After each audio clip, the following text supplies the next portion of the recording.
নির্মম এক ঘটনার সাক্ষী হয়েছে চট্টগ্রামের ফটিকছড়িবাসী। এ যেন সিনেমার কাহিনীকেও হার মানায়। প্রবাসী ভাইয়ের লাশ আনতে গিয়ে সড়কে গেল আরও 2 ভাইয়ের প্রাণ। সৌদি আরবের নির্মম নির্যাতনে নিহত হওয়া এক প্রবাসীর লাশ আনতে গিয়ে সড়ক দুর্ঘটনায় প্রাণ হারিয়েছে তার 2 ভাই। শনিবার 5 জুলাই সন্ধ্যায় কুমিল্লায় 14 গ্রামে মিয়াজবাজার এলাকায় এই মর্মান্তিক দুর্ঘটনা ঘটে। এই ঘটনায় আহত হয়েছে আরও একজন। পরিবারের 3 সদস্যের মৃত্যুতে এলাকায় শোকের ছায়া নেমে এসেছে।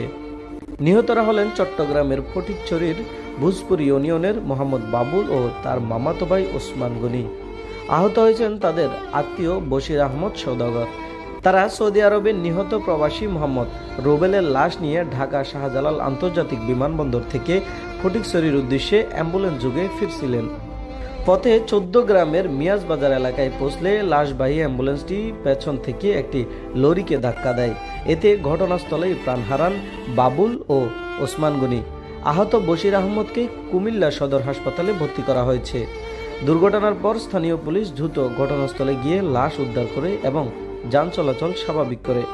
ভুজপুর ইউনিয়নের 7 নম্বর ওয়ার্ডের ইউপি সদস্য মোহাম্মদ সোহেল মুন্সি ঘটনার বিষয়টি নিশ্চিত করে জানান, নিহত রুবেলের মরদেহ আনতেই ঢাকায় গিয়েছিলেন তার 2 ভাই।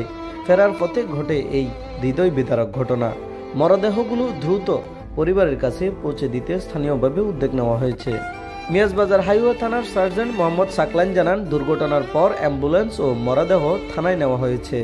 আইনি প্রক্রিয়া শেষে মরদেহ স্বজনদের কাছে হস্তান্তর করা হবে। এই দুর্ঘটনায় পুরো এলাকায় শোকের ছায়া নেমে এসেছে। তহিদুল ইসলাম সোহাগ, আরব বাংলা নিউজ।